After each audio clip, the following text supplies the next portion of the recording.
सहनावतु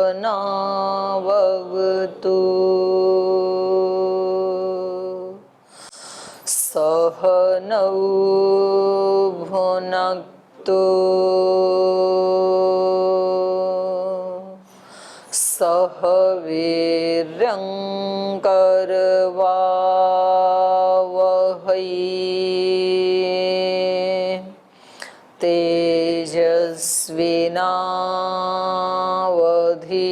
तेजस्विनावधीतमस्तु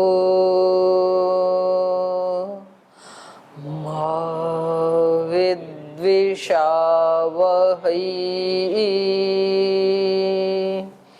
ओम शांति शांति शांति।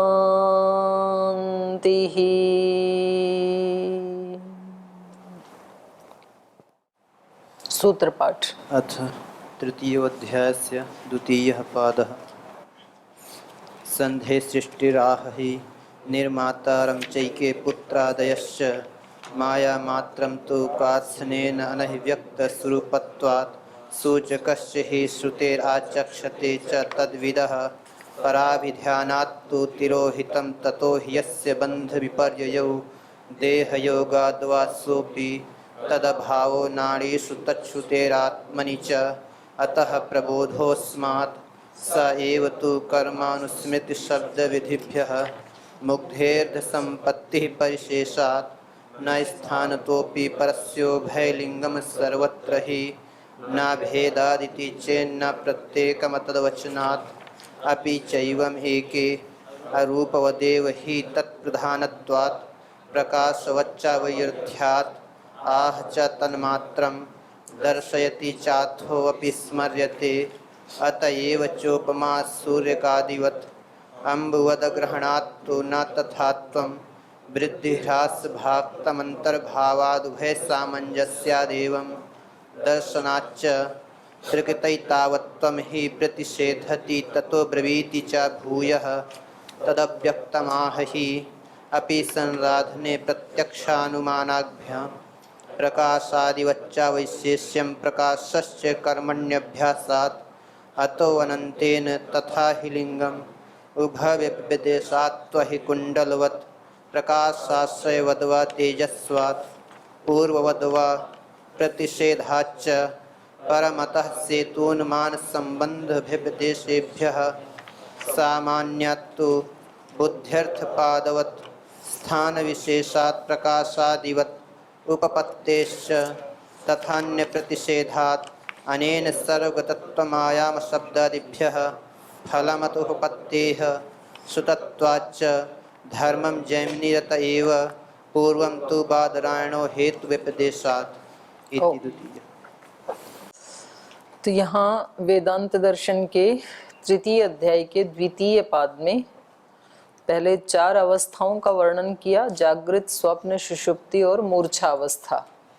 उसके बाद इन्होंने एक प्रकरण चलाया कि ये जो अवस्थाएं हैं, जो जीवात्मा के ऊपर जिनका प्रभाव पड़ता है, क्योंकि जीवात्मा के शरीर में ये अवस्थाएं बदलती रहती हैं, तो ऐसे ही परमात्मा का शरीर जीवात्मा है।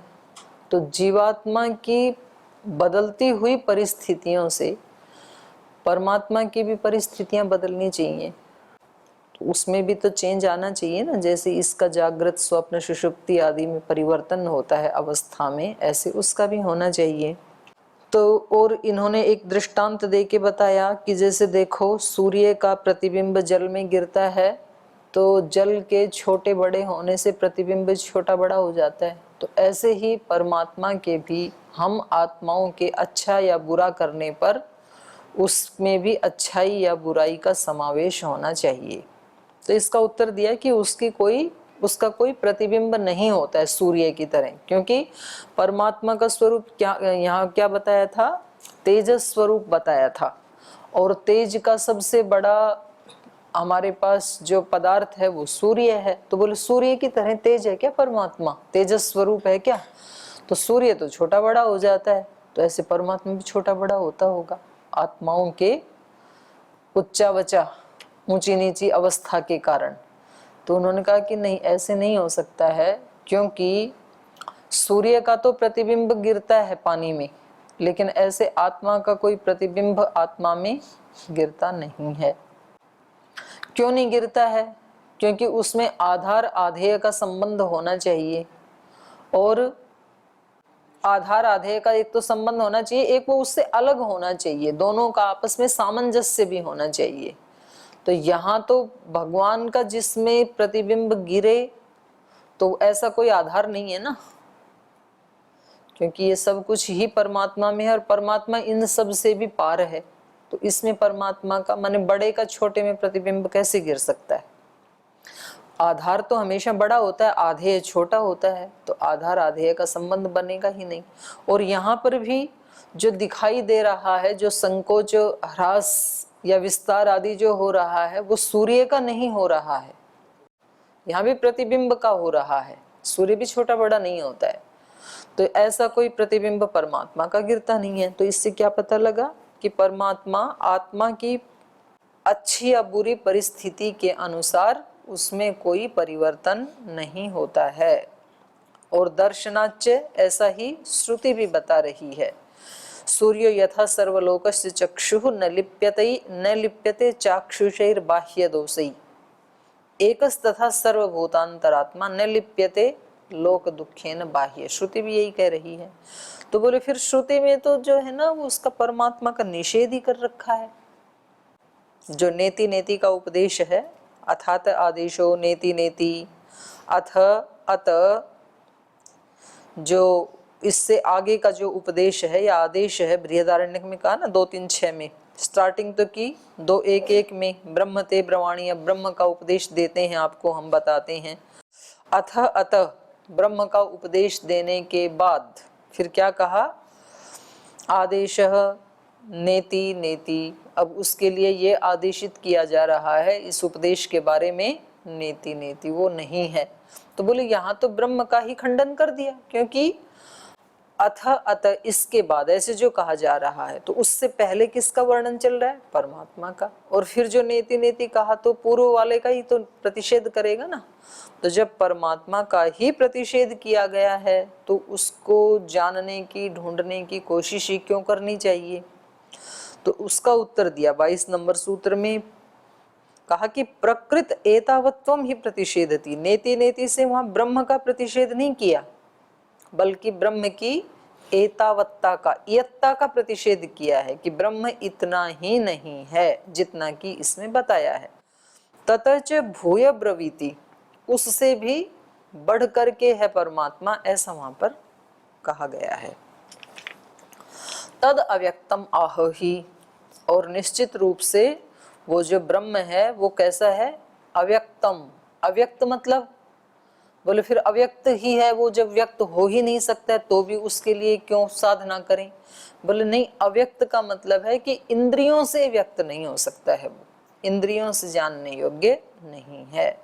तद ब्रह्म खलु अव्यक्तम न व्यक्तम इंद्रियैहि, जो हमारी व्यक्त इंद्रियां हैं उससे उस ब्रह्म को अभिव्यक्त नहीं किया जा सकता है। अव्यज्यमानम इंद्रिय अग्राह्यम किल ही श्रुति ही, श्रुति कहती है कि उन व्यक्त इंद्रियों से उस अव्यक्त को प्राप्त नहीं किया जा सकता है। अत्र वचने स एष आत्मा इति कथनेन तस्य अस्तित्वं प्रतिपाद्यते। वह यह आत्मा, स एष न इति आत्मा अगृह्य न ही गृह्यते। तो बोले ये तो मान ही लिया, परमात्मा का खंडन नहीं किया। वो किससे पता लगा? स एष, वह यह आत्मा, ये जो कहा तो इसका मतलब अस्तित्व मान लिया। तो आप नेति से उसका खंडन किया गया है ये आक्षेप नहीं कर सकते हैं, क्योंकि इसी वचन में ही क्या कहा है? स एष, वह यह। न इति जो कहा है उससे क्या लिया? न इति आत्मा, वह यह आत्मा माने परमात्मा अग्राह्य, वो इंद्रियों से ग्राह्य नहीं है, ये कहा गया है वहां पर। अग्राह्य कोई कहा नहीं, गृह्यते, इंद्रियों से ग्रहण नहीं किया जा सकता। तो अत्र वचने स एष आत्मा इति कथनेन तस्य अस्तित्वं प्रतिपाद्यते। और अग्राह्य इति नहीं गृह्यते, अग्राह्य का मतलब है उसका ग्रहण नहीं किया जा सकता। इति वचनेन, इस वचन से तस्य अव्यक्तत्वम प्रोच्यते, उसकी इंद्रियों से अव्यक्तता को कहा गया है। अन्यत्र भी, और अन्यत्र भी कहा गया है, न चक्षुषा गृह्यते नापि वाचा न अन्यैर देवैहि, ये मुंडक उपनिषद का है कि ना तो उसको इन चक्षुओं से देखा जा सकता है और ना तो वाणी से उसका वर्णन किया जा सकता है, ना तो अन्यैर देवैहि, अन्य किसी इंद्रिय से, माने मन बुद्धि आदि से, मन बुद्धि आदि से भी उसको जाना नहीं जा सकता। तो फिर कैसे जाने? क्योंकि हमारे पास साधन तो इंद्रियां ही हैं, और जब साधन के रूप में इनको कहा है तो कोई साध्य भी होना चाहिए। तो कहा अव्यक्तम अतीन्द्रियम सत तद ब्रह्म कथम उपलभ्यते इति आकांक्षायाम उच्यते। यदि वो ब्रह्म सत होते हुए भी अव्यक्तम अतीन्द्रियम, वो अव्यक्त है और इंद्रियों से व्यक्त किया नहीं जा सकता है, अतीन्द्रिय है, तो कह रहे हैं उस ब्रह्म को कैसे प्राप्त करें हम? तो उसका उत्तर दे रहे हैं, अपि संराधने प्रत्यक्षानुमानाभ्याम, कह रहे हैं संराधने अपि, संराधन आराधन, राधने का मतलब आराधने, सम्यक आराधन से ही उसको जाना जा सकता है। सम्यक आराधन, जिसको महर्षि दयानंद ने कहा शुद्ध उपासना, शुद्ध ज्ञान, शुद्ध कर्म, शुद्ध उपासना। महर्षि दयानंद कहते हैं कि जो हम अब कक्षा में पढ़ रहे हैं ना, इस ज्ञान से उसको नहीं जाना जा सकता, क्योंकि ये ज्ञान हमारा शुद्ध ज्ञान नहीं है। ये तो हमने एक शब्द ज्ञान है, शाब्दिक ज्ञान है, ये शुद्ध ज्ञान नहीं है। और जो हम कर्म कर रहे हैं इस समय, इन कर्मों से भी उसको पाया नहीं जा सकता, क्योंकि हमारे कर्म कैसे हैं? अशुद्ध कर्म है। अशुद्ध कर्म मतलब राग द्वेष अहंकार आदि मूढ़ता आदि से युक्त होकर के हम कर्म कर रहे हैं। कर्म से भी उसको पाया जा सकता है, महर्षि दयानंद ने कहा, लेकिन कैसा कर्म? शुद्ध कर्म। शुद्ध कर्म का विशेषण लगा दिया। इसलिए कर्मों को करते हुए हमें ध्यान क्या रखना है? दिन भर जो भी कर्म करेंगे वो शुद्ध कर्म की श्रेणी में आए हमारे। यदि शुद्ध कर्म की श्रेणी में नहीं आए तो उल्टा हमने कर्म करके अपना नुकसान कर लिया। इससे अच्छा तो फिर कर्म ना करने वाले ठीक रहे, कम से कम उन्होंने वो बढ़ाया नहीं ना। और यदि हमने उन कर्मों को शुद्ध कर्म कर लिया तो फिर हमने बाजी मार ली, बहुत लाभ भी हो गया हमारा।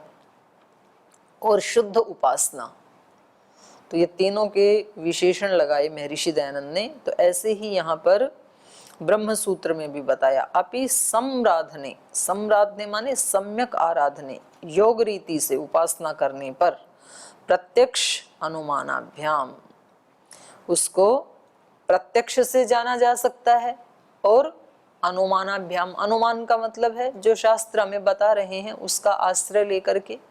अनुमान प्रमाण से हमें क्या पता लगता है कि कहीं पर्वत के ऊपर धूम दिखाई दे रहा है, तो अब हम अनुमान प्रमाण से क्या जान लेंगे कि वहां जरूर आग भी होगी, और इस अनुमान प्रमाण से हम उस तरफ चल पड़ते हैं और वहां जाकर के उसका साक्षात्कार हो जाता है।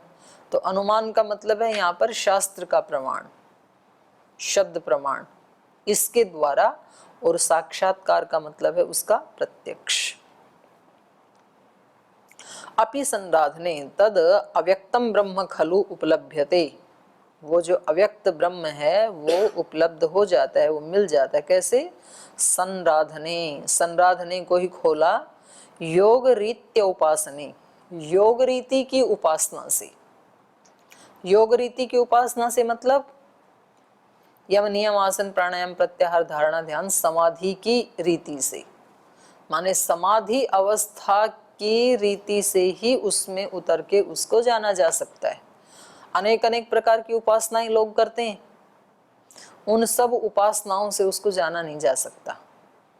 जप तप कर्म कांड ये वो जितना भी करते हैं, पूजन आराधन अर्चन आदि, तो करें उस रीति से नहीं, योग रीत्या उपासने, योग रीति की उपासना से। योग रीति की उपासना यही है अष्टांग योग वाली, माने समाधि, ध्यान, धारणा, समाधि, इस रीति से ही उसको पाया जाता है, बाकी रीति से नहीं पाया जा सकता। ये इस सूत्र का अर्थ है। श्रुति स्मृतिभ्याम किल एतत् प्रतिपाद्यते, श्रुति और स्मृति के द्वारा ही इसका प्रतिपादन किया गया है। कैसे? श्रुतिस्तावत्, श्रुति क्या कहती है? ज्ञान प्रसादेन विशुद्ध सत्वः ततस्तु तम पश्यते निष्कलम ध्यायमानः, ये मुंडक का प्रमाण है। ज्ञान प्रसादेन विशुद्ध सत्वः, वो जो विशुद्ध सत्व है उसको कैसे पाया जा सकता है? ज्ञान की निर्मलता से, माने विवेक ज्ञान से। ज्ञान प्रसादेन, ज्ञान प्रसादेन विशुद्ध सत्वः ततः तु तम पश्यते, उस विशुद्ध ज्ञान से ही उसको देखते हैं लोग। कौन? निष्कलम ध्यायमानः, जो कला से रहित। निष्कल मतलब जैसे चंद्रमा की एक कला बढ़ती जाती है और पूर्णिमा को क्या हो जाता है? निष्कल। उसमें उस समय पूर्ण कला हो जाती है ना, तो उसमें फिर कला का राहित्य हो जाता है। तो पूर्ण विवेक ज्ञान से उसको पाया जा सकता है। निष्कलम का अर्थ ये है। ध्यायमानः, ध्यान करते हुए जो योगी लोग हैं वो तम पश्यते, विशुद्ध सत्वस्तु तम पश्यते, जो विशुद्ध सत्व हो गए हैं, जिनकी बुद्धि पूर्ण विवेकवती हो गई है। ज्ञान प्रसादेन, ज्ञान के प्रसाद से, ज्ञान की निर्मलता से। तो यही बात तो कही है बिल्कुल योग दर्शन में भी। योगांग अनुष्ठानाद अशुद्धि क्षय ज्ञान दीप्ति अविवेक ख्याति, ज्ञान की दीप्ति होती जाती है, बढ़ता जाता है ज्ञान विवेक ख्याति तक। विवेक ख्याति का मतलब है पूर्ण चंद्र, पूर्णिमा का चंद्र। तो इस प्रकार से जो निष्कल हो गए हैं, जो विशुद्ध सत्व हो गए हैं जो योगी लोग, वो कैसे विशुद्ध हुए? वो ज्ञान प्रसादेन, ज्ञान की निर्मलता से वो योगी लोग तम पश्यते, वो उसको देख पाते हैं, वो उनके सामने अभिव्यक्त हो जाता है वो। तो ये कौन सी उपासना है? योग रीति वाली। स्मृतिरपि, स्मृति का भी उदाहरण दे रहे हैं। सूक्ष्मताम च अन्ववेक्षेत योगेन परमात्मनः, ये मनुस्मृति का उदाहरण दिया इन्होंने। सूक्ष्मताम च अन्वेक्षेत, परमात्मनः, परमात्मा की जो सूक्ष्मता है उसको योगेन च अन्वेक्षेत, योग के द्वारा देखें। परमात्मा की जो सूक्ष्मता है, क्योंकि परमात्मा तो आत्मा से भी सूक्ष्म है, सूक्ष्म से भी सूक्ष्म है, तो उस सूक्ष्मता को किससे जाने? तो कहा कि आंख आदि इंद्रियों से उस सूक्ष्मता को नहीं जाना जा सकता। आंख आदि इंद्रियों से तो अमीबा आदि जो स्थूल प्राणी हैं परमात्मा की दृष्टि से, उनको भी नहीं देख सकते हम। जैसे दही आदि में जो बैक्टीरिया, उनको भी नहीं देख सकते। तो ये आंख तो यहाँ पर ही फेल हो जाती है, तो परमात्मा की तो बात ही छोड़ो। योगिनः तम नहीं, सूक्ष्मताम च अन्ववेक्षेत योगेन, परमात्मनः सूक्ष्मताम, परमात्मा की सूक्ष्मता को योगेन च अन्ववेक्षेत, योग से ही देखें। तो इसका मतलब है योग रीति से ही, शुद्ध उपासना से ही उस सूक्ष्म तत्व को देखा जा सकता है, अभिव्यक्त किया जा सकता है। तो यहाँ इस सूत्र में शुद्ध उपासना का निर्देश दिया है महर्षि व्यास जी ने, सूत्रकार ने। और स्मृति में, महाभारत में कहा योगिनः तम प्रपश्यन्ति भगवंतम सनातनम, वो जो सनातन ईश्वर है उसको योगिनः तम पश्यन्ति, केवल योगी ही उसको देखते हैं। अर्थात जो योग रीति से उपासना नहीं करते हैं वो उसको देख नहीं पाते हैं, तो उसका साक्षात्कार नहीं कर सकते हैं। तो यहाँ पर एक प्रश्न अंतर्निहित है। चलो पहले आप पूछोगे तो मैं बताऊंगी, नहीं तो मैं उठाऊंगी। तो बोलिए आप एक बार ये जो पढ़ लीजिए इसको, मुंडक उपनिषद का एक बार। इसमें न चक्षुषा गृह्यते नापि वाचा न अन्यै देवैर तपसा कर्मणा वा ज्ञान प्रसादेन विशुद्ध सत्व ततस्तु तम पश्यते निष्कलम ध्यायमानः। तो वही बात है ना, ऊपर जो बताया था उसी बात की पुष्टि हो रही है ना, कि उसको इंद्रियों से अभिव्यक्त नहीं किया जा सकता है, उसको केवल सम्यक उपासना की रीति से ही उसका प्रत्यक्ष किया जा सकता है। यहाँ उपासना की ज्ञान प्रसादेन को रखा है। ज्ञान से जो निर्मल हुआ है, जो योगी विशुद्ध सत्व, जो विशुद्ध सत्व हो गया वो उसको देख पाएगा। तो ये योगी कैसे विशुद्ध होगा? ज्ञान से ही होगा, ज्ञान के निर्मलता से। जैसे जैसे ज्ञान बढ़ता जाएगा वैसे वैसे वो निर्मल होता जाएगा, विशुद्ध सत्व हो जाएगा एक दिन फिर वो। तो यहाँ मेरा प्रश्न ये था आपसे कि जब वो इतना सूक्ष्म है तो उसका प्रत्यक्ष कैसे होगा? प्रत्यक्ष तो उसका होता है ना जो देखा जा सके। तो यदि उसका प्रत्यक्ष हो रहा है तो सूक्ष्म नहीं है, और सूक्ष्म है तो उसका प्रत्यक्ष नहीं हो सकता है। तो दोनों बातें, तो इसका उत्तर आप कल ढूंढ के लाइए, अभी झट से मत दो, है ना। आगे चलिए। प्रकाशादिवच्च अवैशेष्यम प्रकाशश्च कर्मण्यभ्यासात्। बहुत सुंदर सूत्र है ये भी। प्रकाश आदि वच्च अवैशेष्यम, बोले ये प्रकाश आदियों के समान। प्रकाश आदि माने सूर्य आदि, जो क्योंकि पहले परमात्मा को कैसे बताया? ज्योति स्वरूप बताया, प्रकाश स्वरूप बताया। तो कहा प्रकाश आदि वच्च अवैशेष्यम, प्रकाश और एक प्रकाश्य, दो चीजें होती हैं ना। प्रकाश मतलब तो जो प्रकाशित करने वाला, और प्रकाश्य मतलब जो प्रकाशित होता है। तो प्रकाश का दर्शन कहाँ होता है? प्रकाश्य में, जिन वस्तुओं पे वो गिरता है।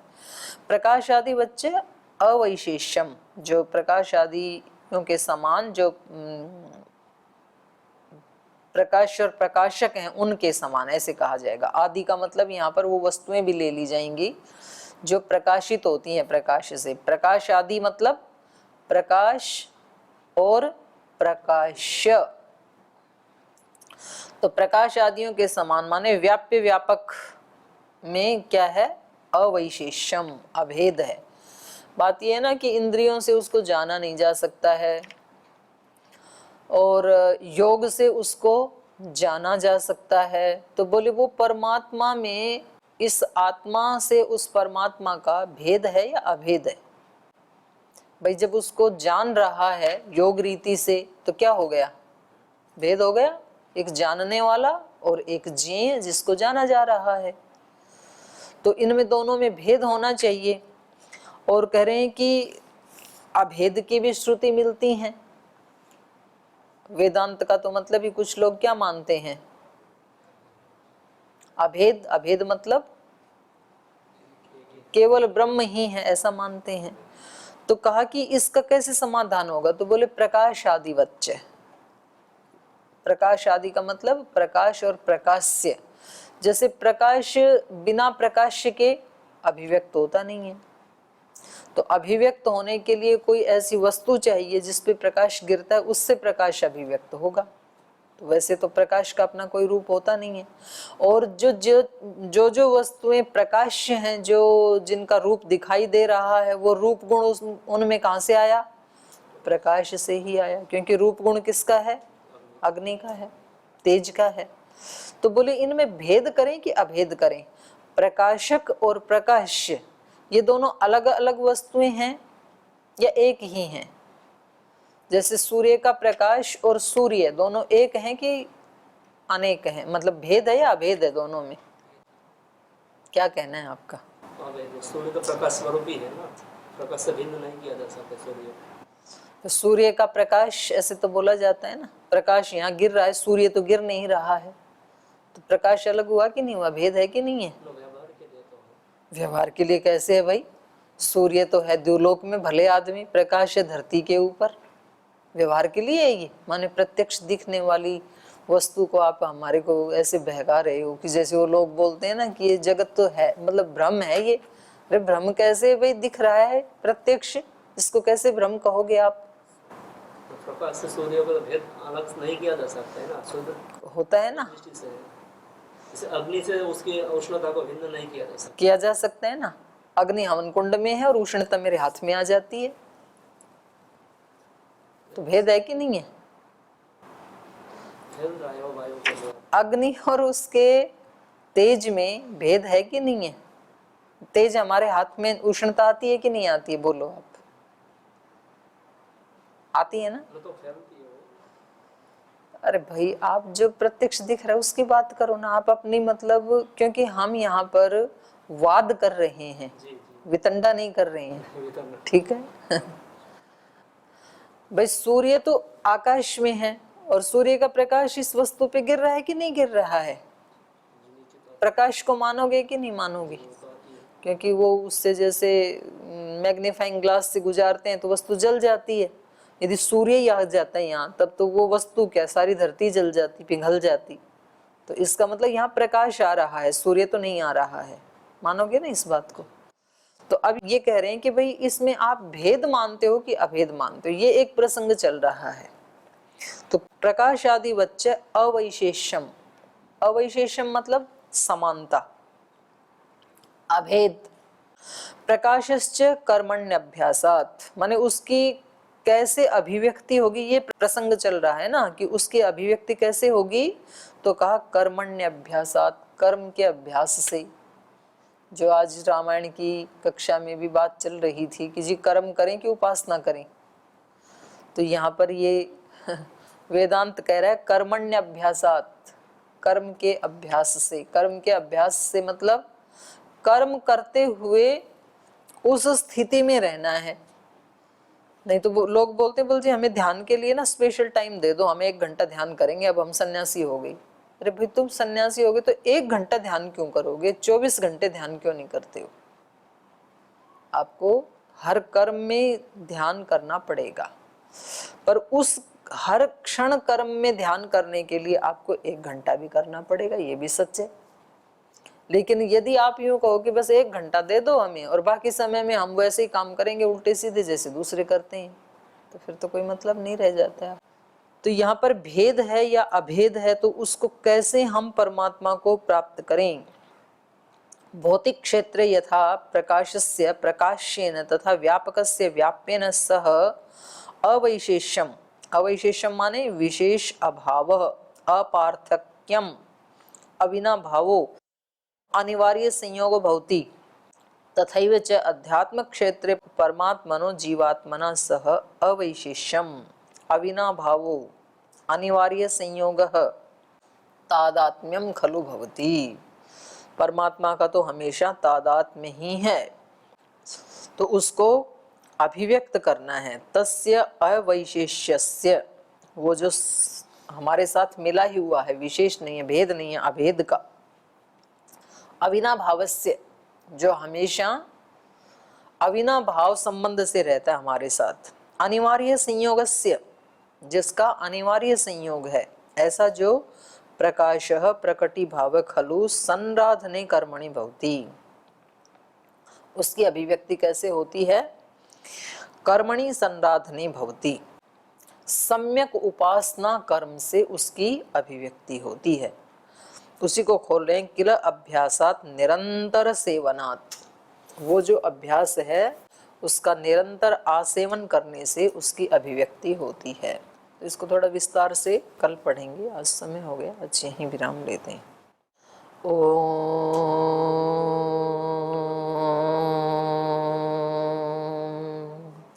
शांति शांति शांति। श्री गुरुभ्यो नमः।